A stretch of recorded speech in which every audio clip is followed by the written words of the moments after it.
Hello, my name is Paco Rivera, and this is the Maximum Sentence channel, where we discuss recent crimes and convictions and a maximum sentence handed down. Although I can tell you right now that many of you are probably not going to be too happy about the sentence in the case that I'm going to talk about today, but we'll get to that a bit later. You can also follow me on Facebook for updates and more. There will be a link to my Facebook in the description below. Okay, first, I want to be clear that today I am not doing a presentation on the case of the murder of Dan Markel and the involvement of the Adelson family in his murder. That murder happened over 11 years ago in 2014. Remember, I cover recent crimes on this channel, but you will see a lot of similarities to that case in the case that I will discuss today.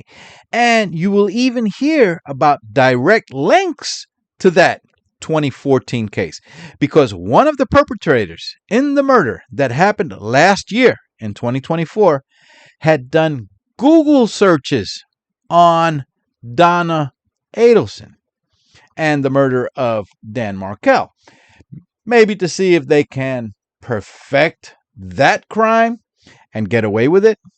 In 2014, we had a murder victim named Dan Markel, who was living in Tallahassee, Florida. His estranged wife, Wendy Adelson, wanted to live with her mother in South Florida, where her mother, Donna Adelson, wanted Wendy and the children to live, a roughly 9-hour drive away from where Dan lived in Tallahassee. Dan and Wendy were going through a very bitter divorce and custody battle. In the case that I will discuss today, we have a murder victim named Matthew Restelli, who was living in California. His estranged wife, Kathryn Restelli, was living in American Fork, Utah, where her mother wanted Kathryn and the children to live, a roughly 9-hour drive away from Matt's home in California. Matt and Kathryn were going through a very bitter divorce and custody battle. With regard to the Florida crime, Wendy Adelson has a brother named Charlie Adelson, and while it wasn't Charlie Adelson who pulled the trigger, he had hired the people to do that for him, and the hitman shot and killed Wendy's husband, Dan Markel.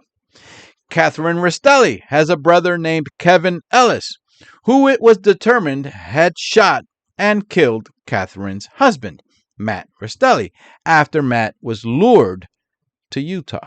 Wendy Adelson has a mother named Donna Adelson, considered the matriarch of the family and the one who was pulling all the strings and who masterminded and orchestrated the murder of her daughter's husband so that Wendy can gain full custody of the children and reside in South Florida.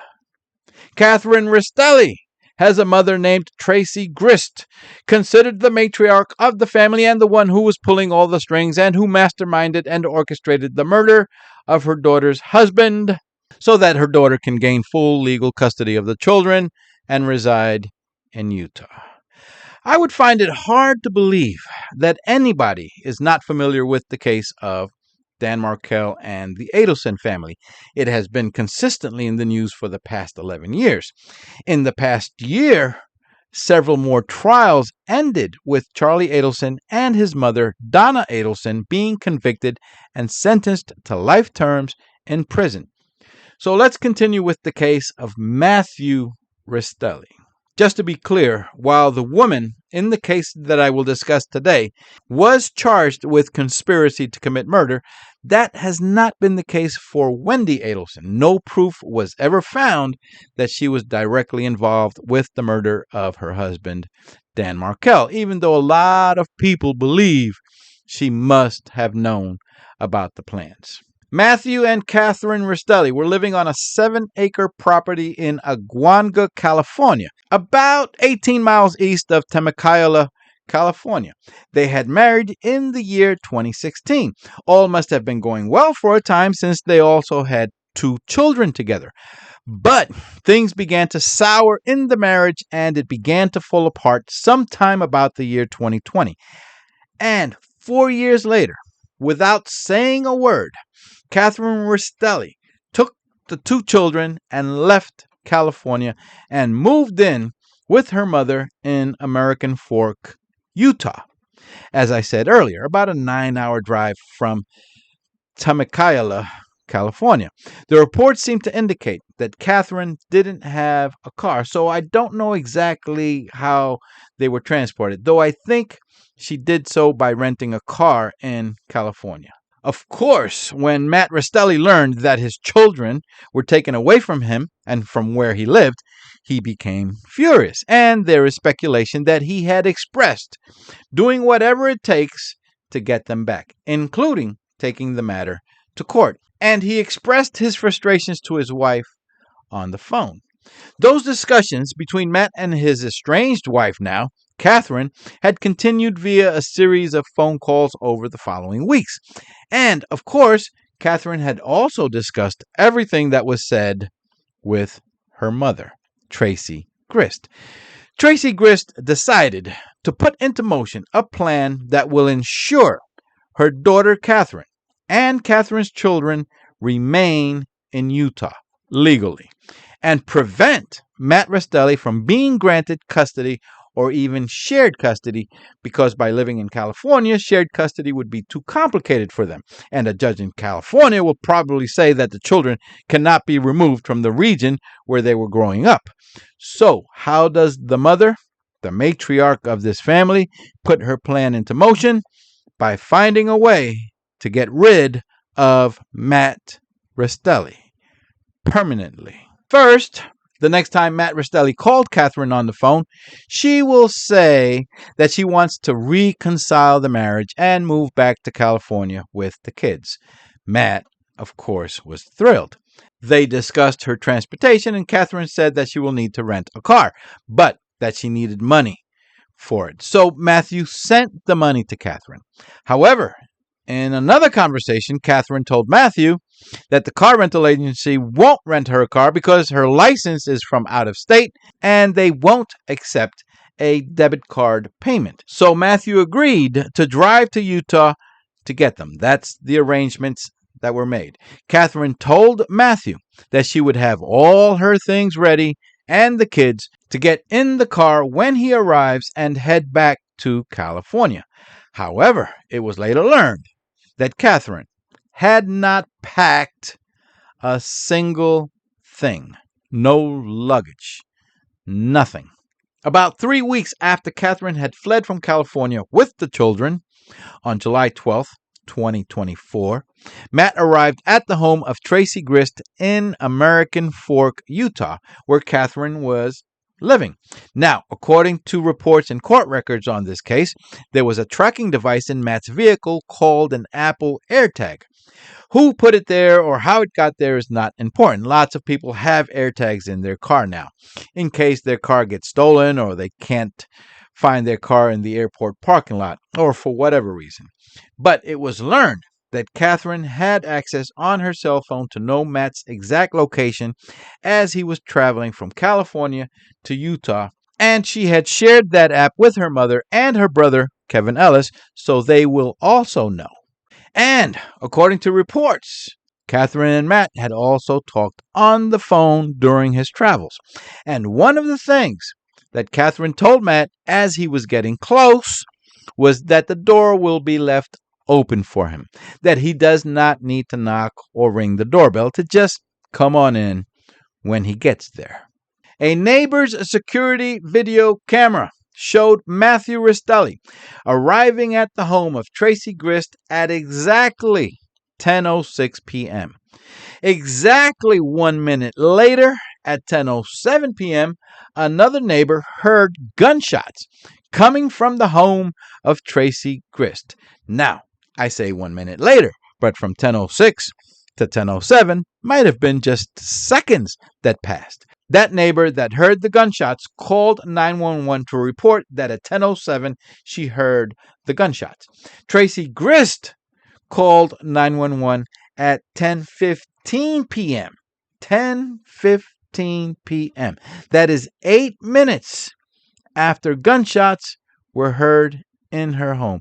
So 8 minutes after those gunshots, Tracey Grist called 911 to report that her son just shot and killed her son-in-law, Matthew Restelli, who entered the house unannounced without ringing the doorbell or knocking on the door and attacked them with a knife. So, what were they all doing for 8 minutes while the dead body of Matt Restelli was lying on the floor of their home?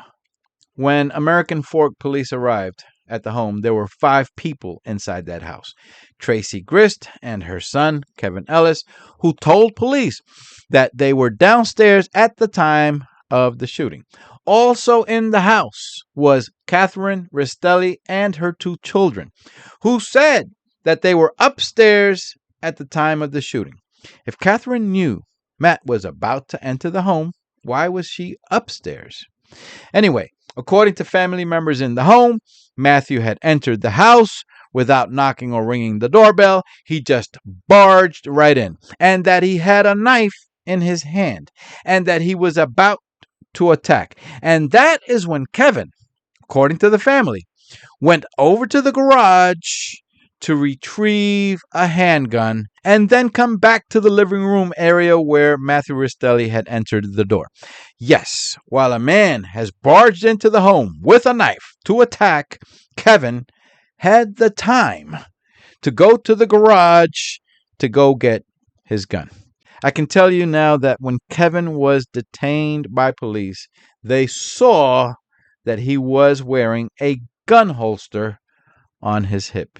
Police saw that Matt Restelli's body was on the floor near the front door, beside a couch. And strangely, the couch had been covered up prior to Matt's arrival. Somebody put something over it. Why would the couch be covered up with something? Maybe because Tracey Grist's family didn't want to get blood on it? How would they know that there was a possibility of blood getting on the couch? Oh, yeah, because when you shoot someone, some blood might shoot out. Anyway, police also saw a knife clenched in the right hand of Matthew Restelli, but the knife was held awkwardly. It was held wrong. As a matter of fact, it was held upside down, with the knife's blade facing the person instead of away from the person. The knife was held upside down. Who in the world holds a knife like that? The simple answer is nobody. Oops! Somebody screwed up and put the knife in his hand wrong. The medical examiner would also confirm that Matt had a defensive gunshot wound to the wrist of his right hand, a shot that happened while he was still in the standing position, and that there is no way a knife would have remained clenched tightly in a victim's hand after sustaining that wound. The knife would have fallen away from the body. Impossible to maintain a clench on the knife after sustaining that injury, according to the medical examiner. And finally, here's the kicker. Matt Restelli was left-handed. Left-handed. Yet the knife was clenched in his right hand. Matthew Restelli was shot once in the chest and multiple times in the back. Shot in the back multiple times. How does an attacker with a knife get shot multiple times in the back? And he also had that defensive gunshot wound to the wrist that probably occurred when he was trying to shield himself from gunshots. Kevin Ellis, following his arrest, did not say anything to investigators, immediately requesting a lawyer. Detectives continued investigating the case and following a search of the home of Tracey Grist that included a digital search of equipment and devices. They saw that someone believed to be Tracey Grist herself had made the following Google searches. How old were Dan Markel's kids when Dan was killed? On June 16, Utah shoot break-in. This appears to be a reference to the laws in Utah regarding shooting someone that breaks into a home.